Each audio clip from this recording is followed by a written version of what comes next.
Boa tarde a todos. Nós vivemos esse Renascem dedicado a esse tema tão importante da cruz de nosso Senhor Jesus Cristo. E antes de começar a palestra propriamente dita, só gostaria de olhar para aquilo que nós estamos vivendo de forma espiritual. Vejam, eu sei, o Renascem já tem uma longa tradição de vida de escoteiro. Todas as vezes que a gente vai em algum lugar para o Renascem, a gente já sabe como é que vai ser. Sabe que vai ser um pouquinho de dureza, porque seminarista é pé rapado, não tem dinheiro. E aí a gente vive essa vida de escoteiro, como nós estamos vivendo aqui. Eu sei que as instalações aqui não estão ideais, né? O pessoal está passando um pouco de calor. Vir ao Rio Grande do Sul para passar calor não é aquilo que você esperava, né? Você veio pensando que ia passar frio. Também tem o problema da água que está faltando, e eu sei que isso é um incômodo. Juntou as duas coisas, né? O calor dá vontade de tomar banho, mas aí não tem água, não tem para onde correr. Então vamos ver nisso. Não estou querendo justificar, tampar o sol com a peneira, não é nada disso. Só que quando a cruz visita a gente na nossa vida, nós temos uma escolha. Ou você abraça a cruz e caminha para a ressurreição, ou você foge dela e vai morrer esmagado pela cruz. Então vamos fazer como aqueles jovens, os 3 jovens na fornalha, né? Vamos louvar a Deus na fornalha. Não está quente, incômodo, mas não está tão quente assim, né? Não está quente, insuportável, né? Já tivemos renascens mais quentes do que este, tá? Então vamos ver espiritualmente, né? O pessoal de Santa Catarina está lembrando, né, do calor que foi o Renascem. Então, veja, está um pouco desagradável, está desconfortável, mas não é o fim da picada. Vamos viver isso espiritualmente, tá bom? Então, vamos procurar pedir a Deus que esse sofrimento não seja algo que atrapalhe a vivência do nosso Renascem, mas seja exatamente o contrário, seja algo que serve de alavanca para a gente viver melhor um Renascem dedicado à cruz de Cristo. Não vamos fugir do sofrimento, não. Vamos abraçá-lo, não é? Vamos aceitar de Deus essa realidade, tá bom? Quando o Renascem um dia for em Cuiabá, aí vocês vão ver o que é calor. Nós cuiabanos estamos achando isso aqui ótimo. Para nós está excelente. Então, vamos então à palestra propriamente dita. Nós gostaríamos agora de falar a respeito do martírio. O tema dessa palestra é a teologia do martírio. Vejam, nós vivemos numa época em que nós cristãos estamos sendo continuamente martirizados. Vocês sabem que o número de cristãos martirizados no mundo durante o século XX foi maior do que todos os cristãos que foram martirizados nos outros 19 séculos. Sabiam disso? Mas uma notícia pouco divulgada. Mas morreram mais cristãos perseguidos no século XX do que nos outros 19 séculos juntos, somados. Até mesmo nas perseguições dos primeiros cristãos lá no Império Romano, no século XX morreram milhões de cristãos por serem cristãos. Só que ninguém fala disso. Por quê? Por uma razão muito simples. 90% destes cristãos foram feitos pelos comunistas. E esse beautiful people que nos governa tanto dentro da igreja como fora da igreja, eles têm um conchavo com o socialismo. Eles acham que o socialismo e o comunismo é a coisa mais linda que já aconteceu na face da terra. E no entanto, milhões de cristãos foram mortos pelos regimes comunistas no leste europeu.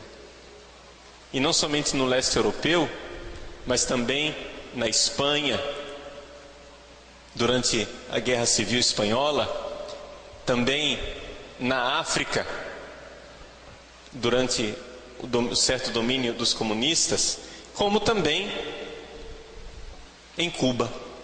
Tudo isso foram calculando, são milhões de cristãos.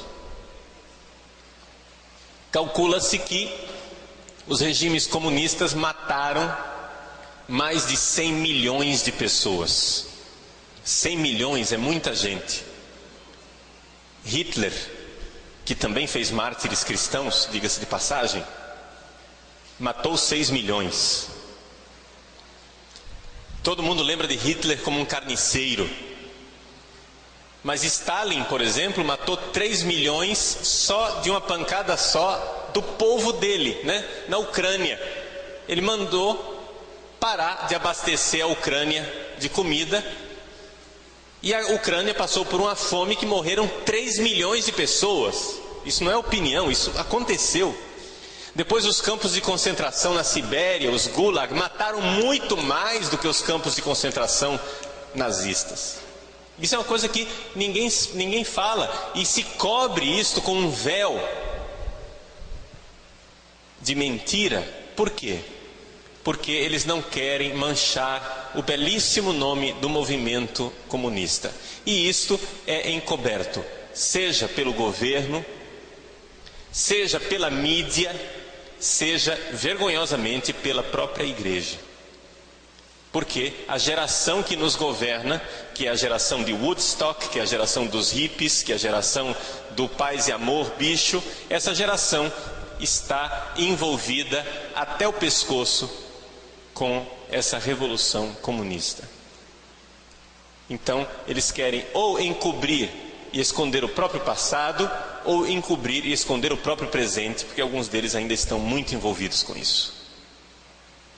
Mas nós precisamos saber que o século XX produziu mais mártires do que todos os 19 séculos que vieram antes dele. Isso tudo está documentado, tá? Se você quiser só um pouco de documentos, você pode consultar o livro negro do comunismo, publicado pela Bertrand do Brasil. É um calhamaço que foi publicado por historiadores, que assim que foram abertos os arquivos da KGB, foram rapidamente e consultaram e microfilmaram tudo aquilo que puderam e publicaram esse livro negro do comunismo. Não puderam publicar tudo, por quê? Porque é evidente, a KGB voltou a governar a Rússia. Vocês sabem que o senhor Putin tem escrito aqui na testa dele KGB. Hoje a Rússia é tão comunista quanto antes. O comunismo ainda existe na Rússia, só não existe o comunismo econômico, mas o comunismo político, a ditadura está lá em vigor. É bom a gente saber dessas coisas. Pouco noticiadas, por quê? Porque infelizmente a mídia e o pessoal que está no poder estão todos muito envolvidos com isso tudo. Mas paradoxalmente, se por um lado o século XX foi o século que mais produziu mártires, paradoxalmente o século XX também vai entrar para a história do cristianismo como o século no qual a Igreja Católica perdeu a espiritualidade do martírio. Os mártires continuaram acontecendo, mas nós, católicos comuns do dia a dia, perdemos a espiritualidade do martírio. Por quê? Porque nós entramos na moda de querer abraçar o mundo. Nós agora queremos ser do mundo. E a espiritualidade do martírio é a espiritualidade de ruptura com o mundo. Os mártires são mártires exatamente porque não quiseram entrar na moda. Os mártires são mártires porque não quiseram aceitar uma negociação com o mundo. Aí você vai dizer, mas padre, quando é que isso aconteceu e por que é que isso aconteceu? Bom, existem várias fontes possíveis de você estudar isso. Existe um livro do cardeal Hans Urs von Balthasar. Balthasar se escreve com TH. Balthasar. Balthasar, ele foi feito cardeal alguns dias antes de morrer, pelo Papa João Paulo II. E tão logo terminou o Concílio Vaticano II, ele publicou um livro chamado Cordula. Cordula. Esse livro foi publicado no Brasil pelas edições paulinas, e eu encontrei uma cópia desse negócio escaneado e prometo para vocês que irei colocar no meu site. Ainda não está lá, mas nesses dias eu irei carregar no site, se Deus quiser. Quem sabe ainda aqui eu já acesso a internet e ponho no meu site para ficar à disposição de vocês esse texto do cardeal von Balthasar. E neste livro ele critica o representante máximo desta mentalidade de conchavo com o mundo, chama-se Padre Karl Rahner. Todo mundo já ouviu falar de Rahner. E Rahner certamente é tido e havido como um grande teólogo e admirável nos seminários de vocês. Para mim, o que existe de admirável em Rahner é a traição ao cristianismo, que é admirável, o quanto ele traiu o cristianismo. Por quê? Porque ele, com essa teoria dele de que todos os homens são cristãos anônimos, todo mundo é cristão, que beleza! Eles só não sabem que são cristãos. Vocês são cristãos conscientes, eles são cristãos inconscientes, né? Ele usa essa palavra anônimo nesse sentido. A pessoa é cristã e não sabe que é cristão, mas no fundo somos todos cristãos. Então entramos agora nesta mentalidade de que não é necessário converter, não é necessário você ser cristão ou se transformar num cristão, romper com o seu passado, romper com o homem velho para ser cristão. Não, você sempre foi cristão. As pessoas são todas boas, maravilhosas, né? Ou seja, eu estou aqui trocando em miúdos para vocês. É evidente que o pensamento de Rahner é muito mais complicado do que isso, tá? Eu estou trocando em miúdos. Eu poderia estar falando para vocês aqui de existencial sobrenatural, né? De Rahner, e aí teria que explicar o que é esse transcendental, teria que entrar na filosofia de Kant para explicar o que é um transcendental, passar pela filosofia de Heidegger para finalmente chegar a Rahner. Eu não estou aqui para dar aula de filosofia, eu estou aqui fazendo uma pregação, tá? Eu também irei postar no meu site por esses dias aí um curso que eu dei de teologia fundamental, onde eu trato desse assunto a respeito de revelação e fé. Nas aulas iniciais eu falo e explico mais ou menos a teologia de Karl Rahner, de forma bastante sintética, porém com muito mais espaço do que eu tenho agora nesses poucos minutos aqui à disposição. Seja como for, Karl Rahner crê nisto. E aqui está o grande problema. O cardeal Balthasar diz o seguinte: gente, isso é inconcebível. Nós estamos rindo dos mártires. Nós não estamos levando a sério. O cristianismo é um caso sério. Tanto que o subtítulo de Cordula tem a palavra Ernstfall, quer dizer, o caso sério, o caso autêntico do cristianismo. O cristianismo autêntico e verdadeiro é o martírio. É ser mártir, é se entregar, é romper com o mundo. Bom, isso daí é só para dar uma bibliografia para vocês poderem aprofundar através do livro do cardeal von Balthasar. Vamos aqui ser muito mais simples do que isso.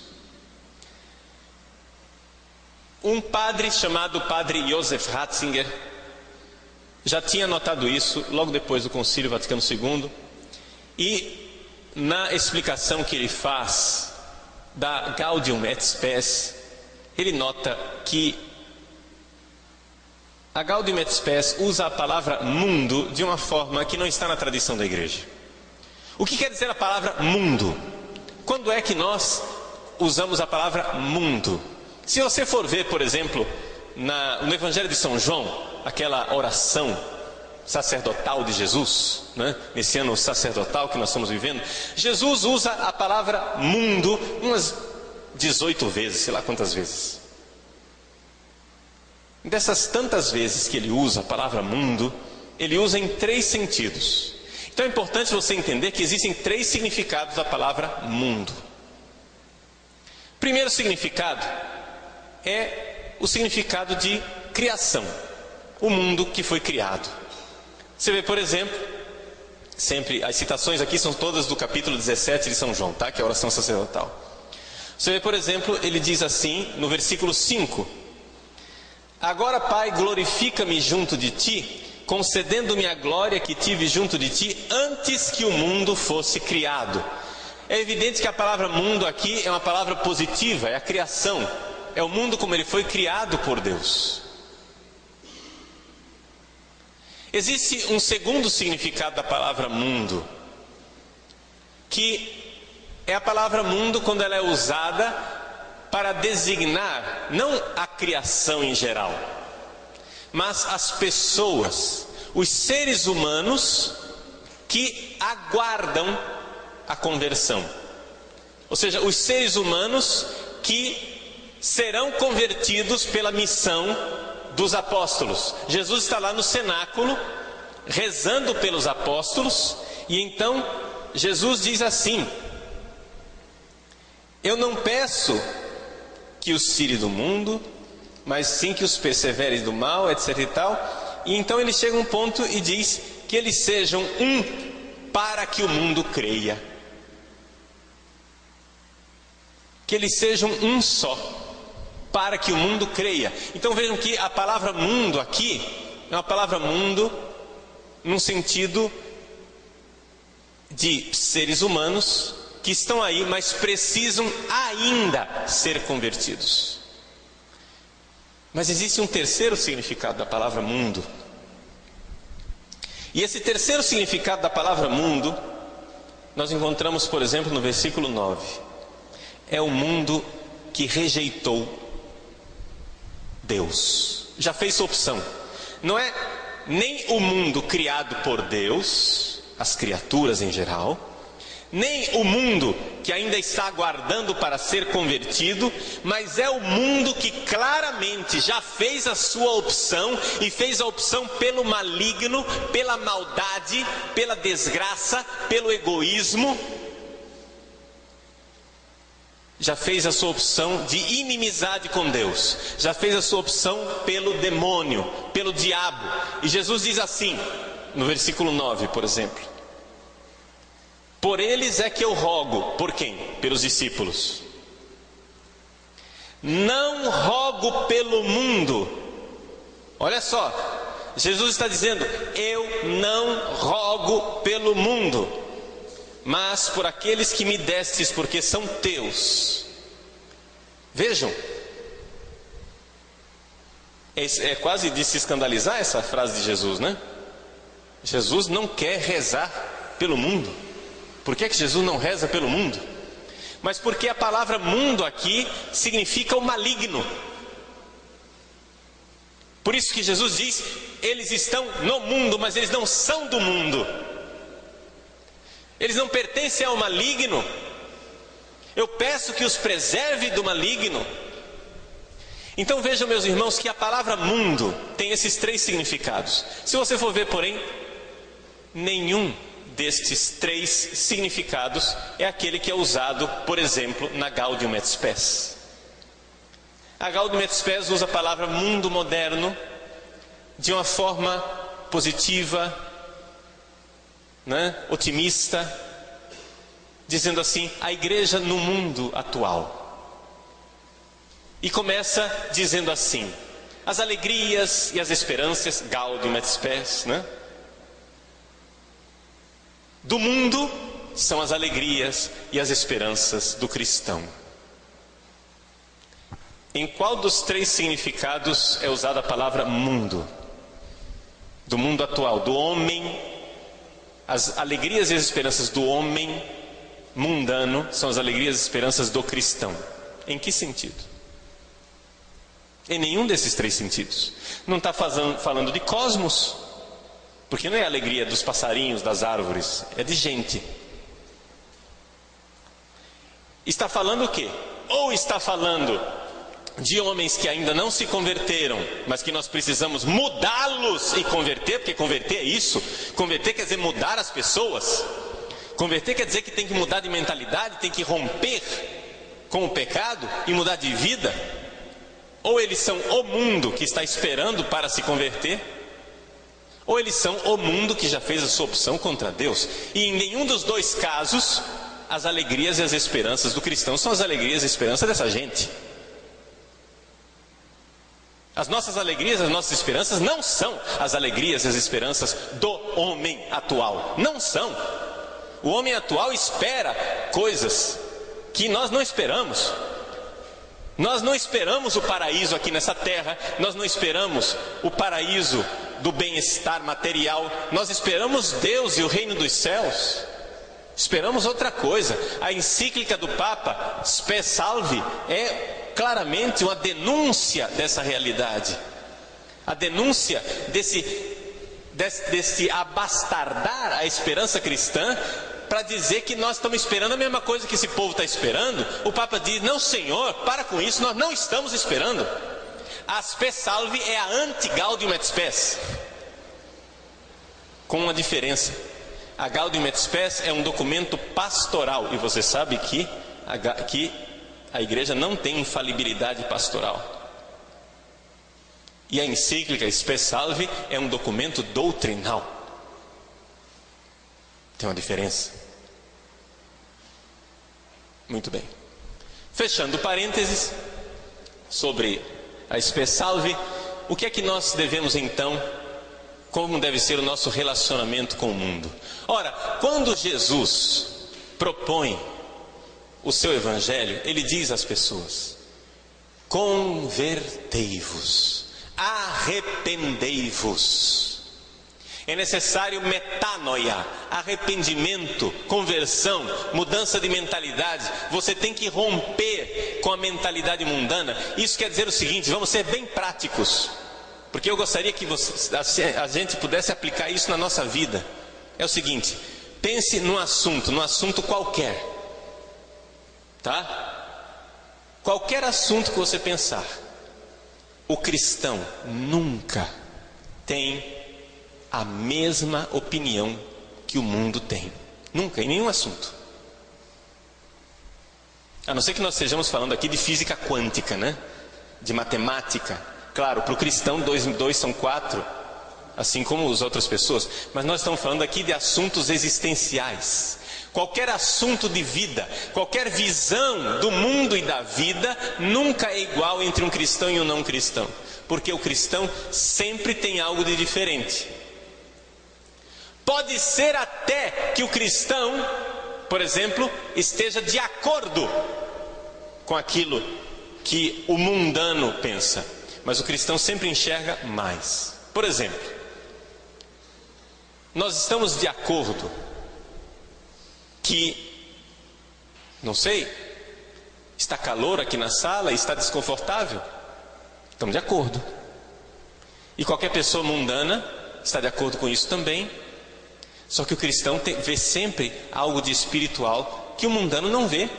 E ele consegue enxergar nesse calor uma oportunidade de santificação, de glorificação a Deus, de transformação da realidade através de uma visão espiritual. Nunca o cristão tem a mesma opinião do mundo. Qual é o problema, gente? O problema é que tem muito mundo dentro de nós. Aqui que está a dificuldade. É que o mundo não está lá fora. Nós precisamos romper com o mundo que está dentro de nós, com a nossa visão mundana.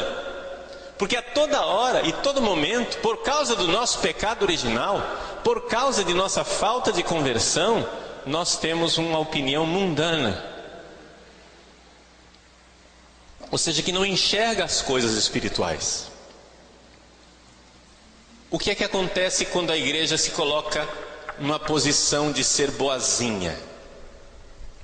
Quando a igreja quer estar de acordo com todo mundo. Olha, gente, a Igreja Católica pensa a mesma coisa que todo mundo pensa. Nós estamos enculturados, adaptados ao mundo moderno, né? O que é que acontece quando a igreja faz isso? Acontece duas coisas. A igreja trai o Evangelho e Jesus Cristo. E a segunda coisa, não consegue atrair o mundo moderno. Os nossos seminários capricham em fazer de nós interlocutores do mundo moderno. Haja aula de filosofia, aí vocês estudam, os professores vocês ensinando os autores mais malucos da face da terra, né? É Nietzsche, é Sartre, é Foucault, é o escambau A4. Toda a caterva, né? Inteira. Os demônios inteiros com o inferno, vocês estudam tudo. Ah, porque é assim que pensa o homem moderno. Problema: o homem moderno que pensa daquele jeito não vem à igreja. O homem moderno que pensa daquele jeito não vem à igreja. Quem vem à igreja é quem rompeu com o mundo. Aí você tem um clero divorciado do povo, ou seja, o povo continua ovelha sem pastor, porque eles vêm à igreja para ouvir o Evangelho. E o padre está pregando o quê? Nós temos que estar de acordo com o mundo. E as igrejas vão se esvaziando, porque o povo não vai ficar esperando padre e bispo se converterem. O povo vai procurar a palavra de Deus onde ela estiver. E se ela estiver nas igrejas evangélicas, mesmo que amputada e pela metade, eles vão para as igrejas evangélicas. Por quê? Porque estão encontrando alimento lá. Às vezes alimento não suficiente, às vezes alimento deteriorado, às vezes alimento amputado, mas é alimento. É melhor ir lá e alimentar uma coisa que não seja muito nutritiva, mas é alimento e assim você não morre de fome, do que ficar aqui e morrer de fome, porque muitos padres e bispos estão matando o povo de Deus de fome, ensinando para eles o quê? Uma filosofia mundana, uma filosofia de estar em sintonia com o mundo moderno. O importante é que nós estamos no mundo atual. Olha só como eles são narcisistas. Eles se acham lindos porque estão no mundo atual. E em que mundo eu estou? Entende? Gente, Jesus, quando pregou o Evangelho, pediu conversão, ruptura e conversão pessoal. Você tem que mudar, eu tenho que mudar, e ninguém está isento dessa necessidade de mudança de mentalidade. Para que você enxergue a realidade, você quer conhecer a verdade? Jesus diz assim na oração sacerdotal: Pai, santifica-os na verdade. Nós precisamos da verdade. A verdade liberta, gente, a verdade liberta, mas ela nem sempre é agradável. Às vezes a verdade dói, a realidade dói. Nós precisamos ter coragem de abraçar a verdade, e às vezes a verdade é terrível. Por quê? Porque nós precisamos deixar que as escamas caiam dos nossos olhos para enxergar o mundo espiritual. E o mundo espiritual que a gente vê muitas vezes tem também demônios, ou seja, tem também os nossos pecados, as nossas misérias. Quando nós nos encontramos com nós mesmos, quando nós vemos a verdade: Padre, mas o que é a verdade? Perguntou Pilatos, né? Meu querido, a verdade, você tem a verdade a respeito do mundo, você enxerga o mundo quando você enxerga o mundo como Jesus enxergava. Quando você vê as coisas como Deus vê. Por exemplo, aqui, nesse momento, nós estamos aqui falando. Dentro desta sala existem trilhões de bactérias e de micro-organismos que circulam pelo ar. Você está vendo isso? Não. Mas se consegue saber disso cientificamente, empiricamente. Quem não sabe dessas bactérias, quem não tem notícia delas, está sabendo da verdade pela metade. Agora, neste momento em que nós estamos falando nessa sala, existem também miríades de anjos e de demônios. Nesse momento. Não é que talvez haja algum anjo aqui. Não, é certeza absoluta que os anjos estão aqui. Se você não sabe disso, você não está enxergando a verdade. Por quê? Ah, padre, mas isso é uma coisa que não dá para provar cientificamente, porque se nós temos que levar em consideração também a mentalidade do mundo moderno, que só aceita as coisas empíricas. Aí que está o problema. Aí que está o problema. As pessoas amputaram sua própria mente. As pessoas fazem assim, olha como é a loucura do mundo moderno. Eles dizem assim, eles põem a regra do jogo: só vale procurar as coisas naquilo que é material, empírico, concreto. Muito bem, pode procurar Deus. Aí você sai procurando. Como você só pode, a regra do jogo é que só pode procurar no mundo material. Aí você termina de procurar e diz: procurei Deus e não encontrei. Deus não existe. Mas que tal mudar a regra do jogo? Por que é que nós, católicos, temos que aceitar a mordaça, a camisa de força que o mundo moderno nos impõe? Por que é que nós, católicos, por exemplo, não podemos, nos nossos seminários, nos nossos cursos de filosofia, nós não podemos falar de Deus? Tem que fazer de conta que Deus não existe e fazer filosofia materialista. Por que é que nós temos que brincar de materialistas durante o curso de filosofia? E pior, por que é que nós temos que continuar brincando de materialista no curso de teologia? Porque os milagres não existiram, são mitos. É a comunidade primitiva que inventou. Tudo é invenção, a não ser a ideologia ridícula que eles nos enfiam goela abaixo. Isso não é invenção deles. Meus irmãos, nós precisamos entender que eles mudam as regras do jogo. E depois que a gente aceitou as regras do jogo, eles sempre terminam vencendo. Evidente que sempre vão ganhar. Eles nos proíbem, eles colocam a camisa de força nos proibindo de viver a partir do mundo espiritual, que é aquilo que mais nos interessa. Portanto, Jesus, quando nos pede mudança de mentalidade, hoje, para o homem moderno, só é possível ser cristão mudando essa mentalidade empiricista, cética. Nós temos que abrir nossos corações para a transcendência, para o mundo espiritual. Isso é ter fé. Isso é ter fé. E ao ter fé, você está rompendo com o mundo moderno. Não adianta.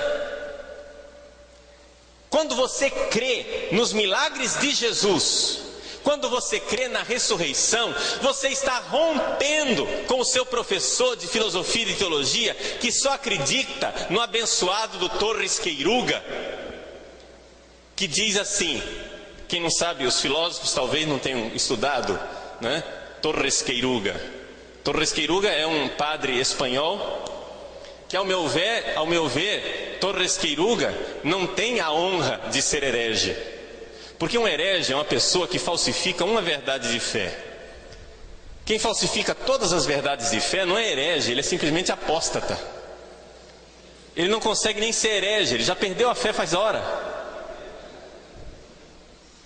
Não é que ele tem uma fé falsa, ele não tem fé nenhuma.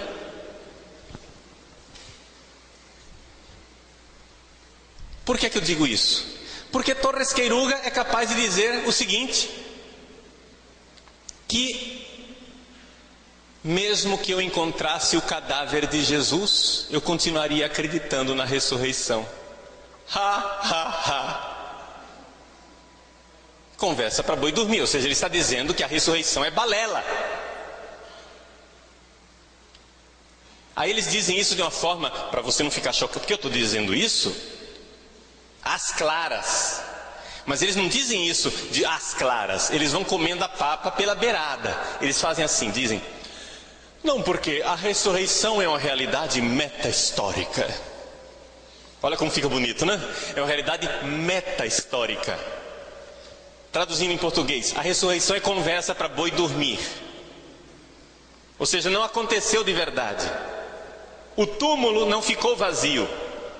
Se tem uma coisa, porém, que os relatos da ressurreição têm em comum, é que aquele túmulo estava vazio e isso era uma realidade histórica. Isso não é um construto das primeiras comunidades cristãs. Isso é uma realidade.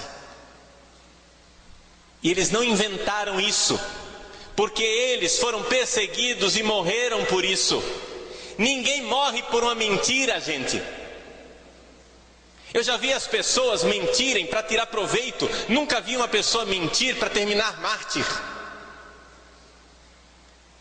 Os apóstolos estavam convencidos daquilo que eles pregavam.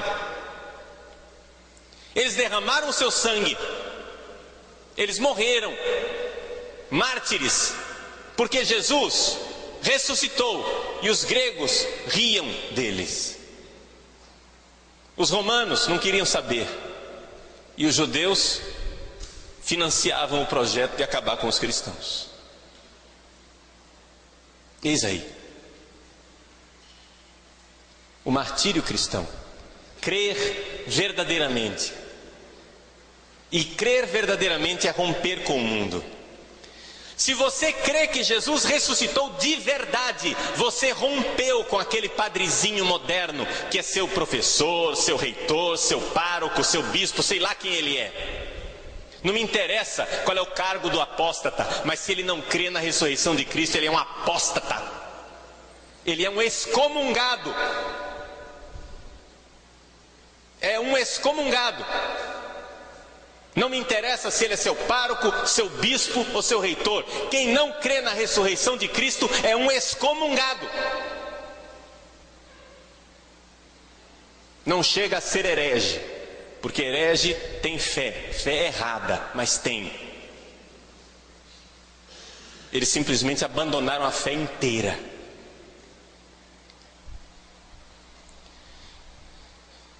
Aí eles ouvem essa palestra, que graças a Deus está sendo gravada e vai ser colocada na internet, e vocês divulguem o quanto puderem, por favor. Eles ouvem essa palestra e dizem: tá vendo? Padre Paulo é uma pessoa violenta, ele xinga as pessoas, ele fala que as pessoas são apóstatas, que são idiotas, que são cretinos, etc e tal. Jesus não era assim. Jesus ele pregou um evangelho do amor. Jesus pregou o evangelho da tolerância. Todo mundo era lindo para Jesus. Jesus mandava beijinho para todo mundo. Gente, me desculpe, mas Jesus não era a Hebe Camargo. Jesus não era um personagem sorridente que acha tudo lindo. Se vocês pegarem o primeiro mártir cristão, vamos pegar o primeiro mártir cristão. Quem é diácono aqui? Levanta a mão. Cadê os diáconos? Padroeiro de vocês, Santo Estevão. Lembre-se que o primeiro diácono foi mártir, viu? Muito bem. Santo Estevão, vou resumir o discurso dele, que está no capítulo 7 dos Atos dos Apóstolos. Eu não vou ler tudo para vocês, porque ele conta toda a história do Antigo Testamento, desde Abraão. Quando finalmente ele chega na época de Jesus e na época moderna, quando ele começa a escrever a sua Gaudium et Spes, uma constituição pastoral sobre a igreja no mundo atual, ele diz o seguinte: olha a Gaudium et Spes de Santo Estevão. Homens de dura cerviz. Para quem não entende, isso aqui chama-se cabeça dura. Idiotas. Homens de dura cerviz. de corações e ouvidos incircuncisos, ou seja, infiéis de coração e de ouvido.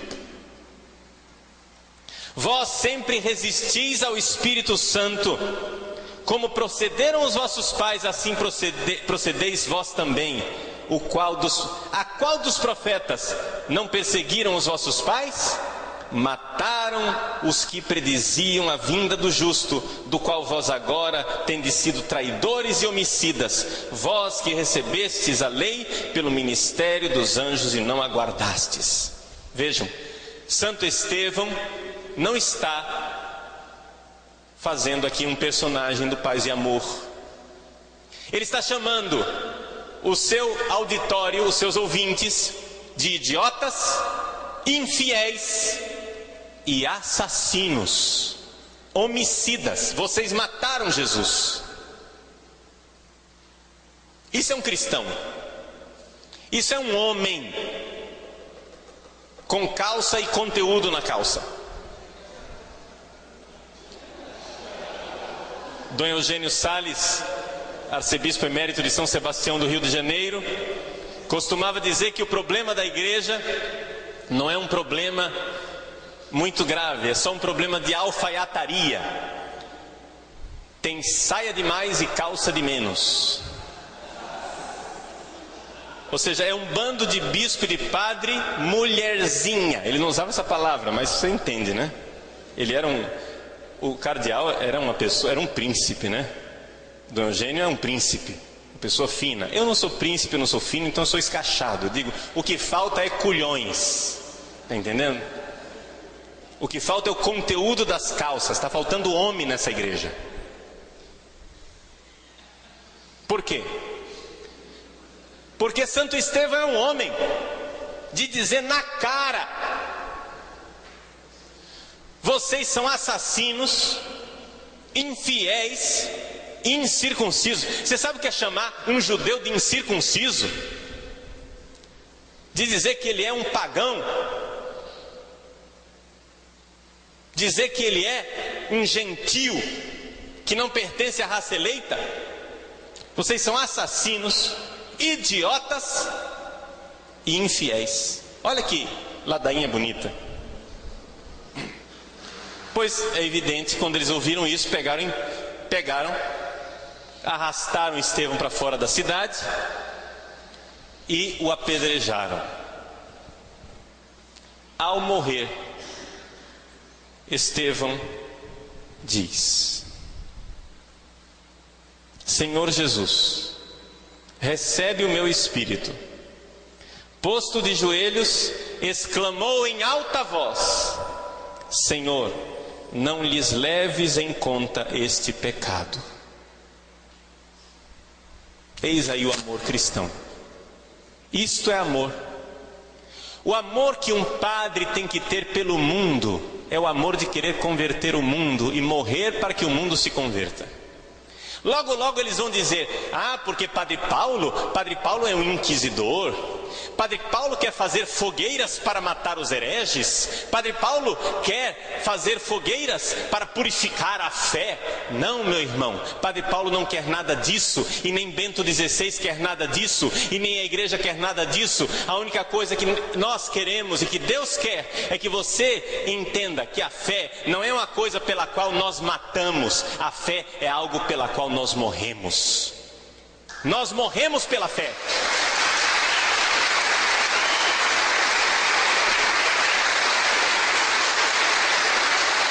Aí o pessoal diz: ai, Padre Paulo, se o senhor continuar falando assim, o senhor não vai ser bispo. E daí?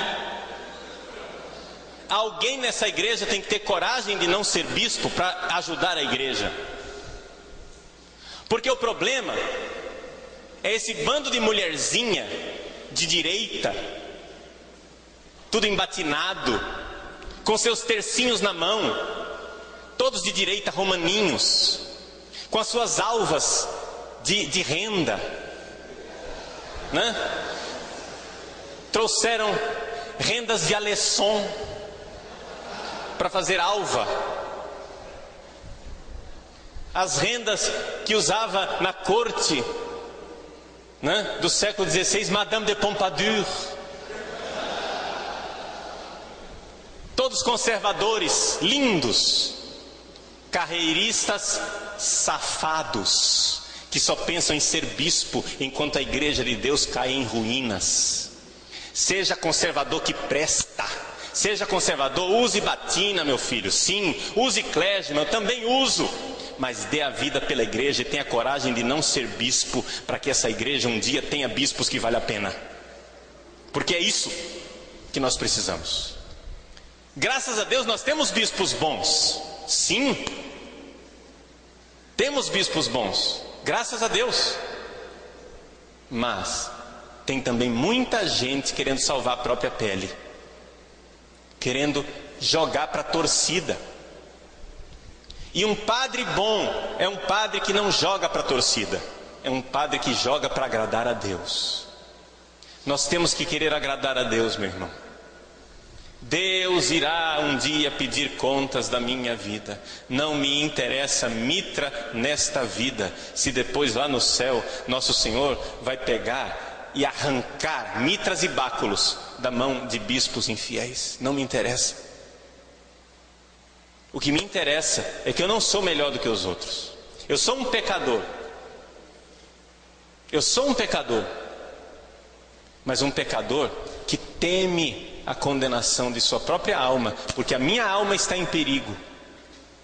Uma das coisas mais importantes na vida de um padre, de um seminarista, é você lembrar, e um dia quando você for bispo, e você vai ser bispo se Deus quiser, muitos de vocês vão ser, é você lembrar que um dia você vai estar diante de Deus, e Deus vai pedir contas das almas das pessoas. Onde está o teu irmão, Caim? Onde está o teu irmão, enquanto você jogava para a torcida e era aplaudido pelo mundo? Os teus irmãos se perdiam. Se perdiam. Deus vai pedir contas da minha vida. Graças a Deus, Deus me deu o dom de falar. Eu sou um falador, viu? Eu sou um rapazinho até estudioso. Gosto de ler umas coisas. E sei transmitir essas coisas com uma certa facilidade. Todo mundo diz isso, todo mundo agradece quando eu ensino as coisas. Este talento, Deus vai pedir contas. Isso daí foi Deus quem me ensinou há uns anos atrás. Já contei isso aqui no Renasce, mas vou repetir. Foi em Londrina, no Paraná. Quem que é de Londrina aqui? Cadê o pessoal de Londrina? Foi na terra de vocês.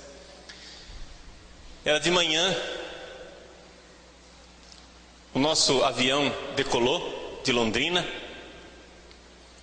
5 minutos de voo, houve um estouro na turbina direita. Alguns segundos depois, um segundo estouro, e o avião começou a se inclinar e voltar para Londrina.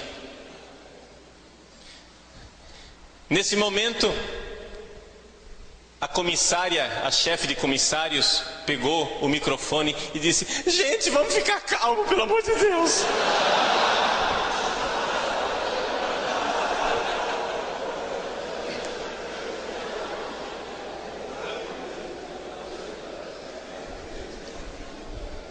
Eu fiquei observando a situação para ver o que ia acontecer, para eu me levantar e dar absolvição geral para todo mundo. Mas o clima na cabine estava tão exasperado que eu não disse: eu não vou dar absolvição aqui, que vai aumentar o pampeiro, né? Vamos ver primeiro, né? Porque o negócio não está pegando fogo, só estourou. Houve uma luz, saiu uma faísca, um facho de fogo da turbina que iluminou a cabine 2 vezes.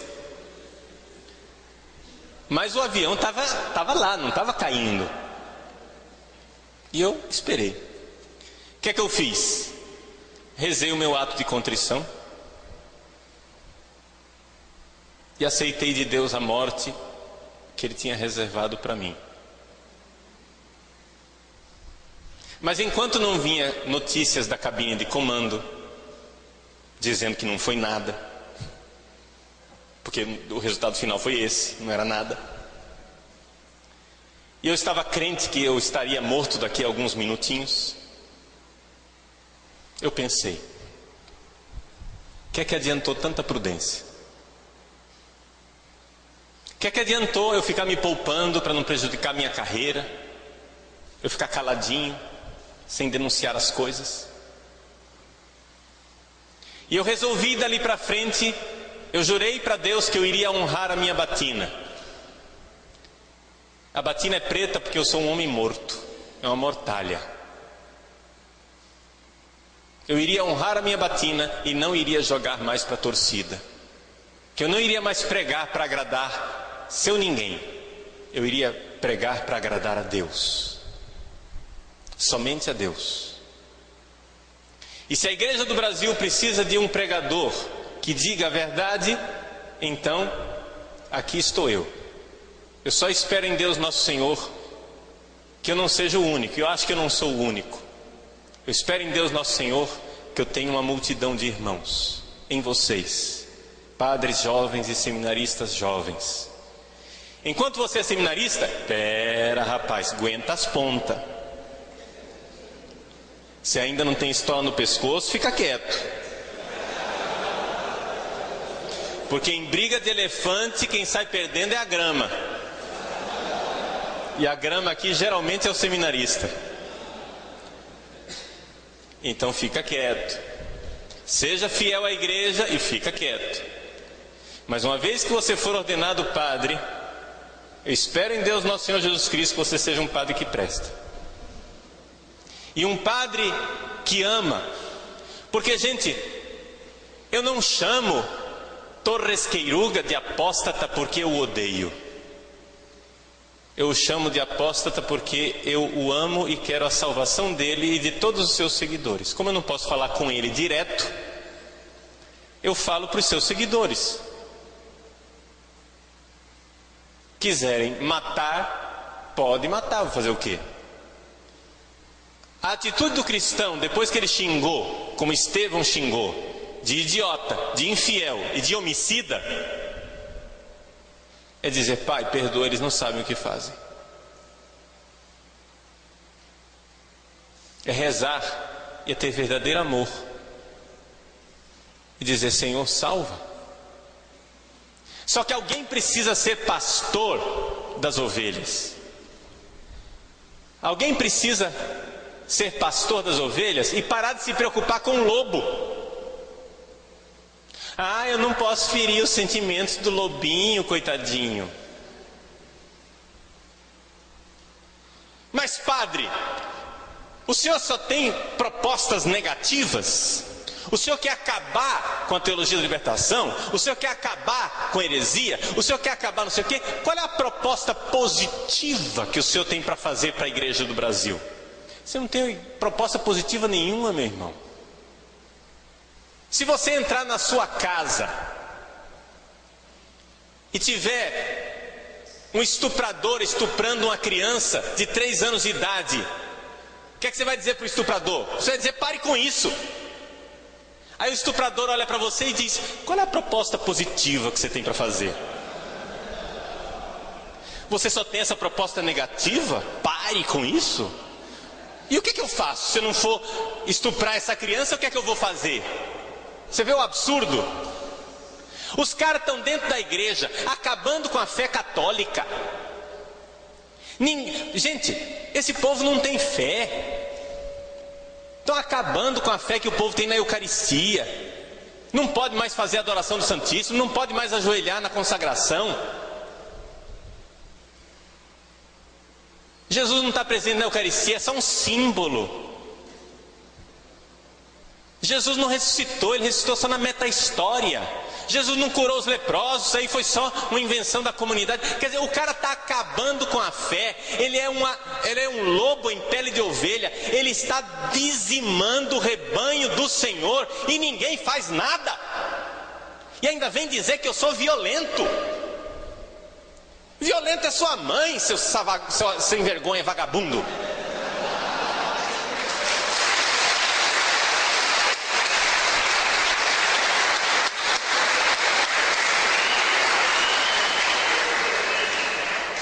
cara está acabando com a igreja e ninguém faz nada. Eu estou exagerando, não é que ninguém faz nada. Tem gente fazendo alguma coisa, graças a Deus. Mas precisa entender que nós temos que sair dessa espiritualidade de maricas, de achar que o mundo, não precisa ser violento, o mundo não vai gostar, eles vão dizer que nós somos muito radicais. Me diga uma coisa, por que é que eles podem ser radicalmente maus e nós não podemos ser radicalmente bons? Por que é que eles podem ser radicalmente sem vergonha, não vivendo o celibato, vivendo o homossexualismo deslavado, fazendo filho na barriga de mulher e depois abortando? Por que é que eles podem ser radicalmente traidores e nós não podemos ser radicalmente fiéis? Por que é que quem tem o direito e a exclusividade de ser radical são só os maus? E nós não podemos ser de Deus?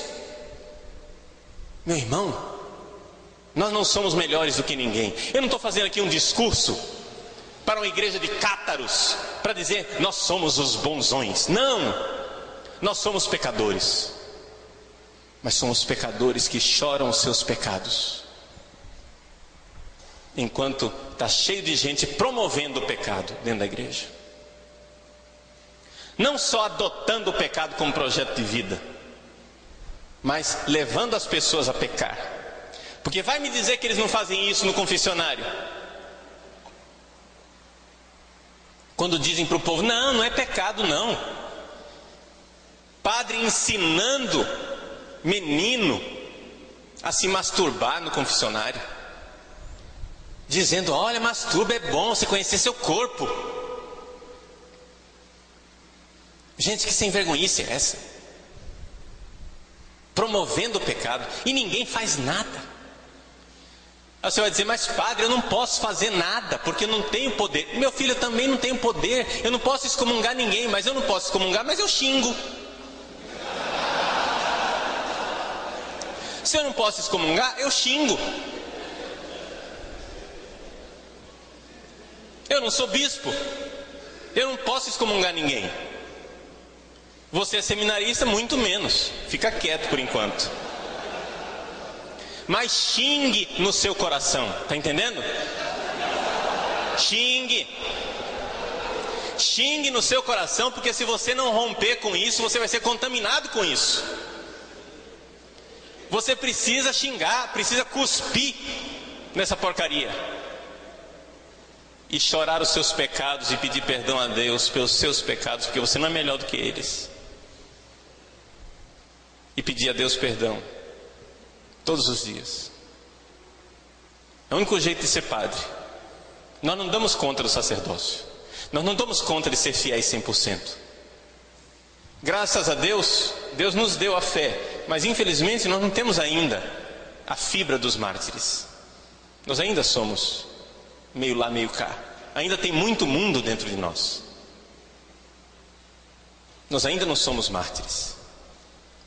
Mas é importante ter essa espiritualidade dos mártires. Então é importante você saber que a mentalidade nossa será diferente da mentalidade de quem não tem fé.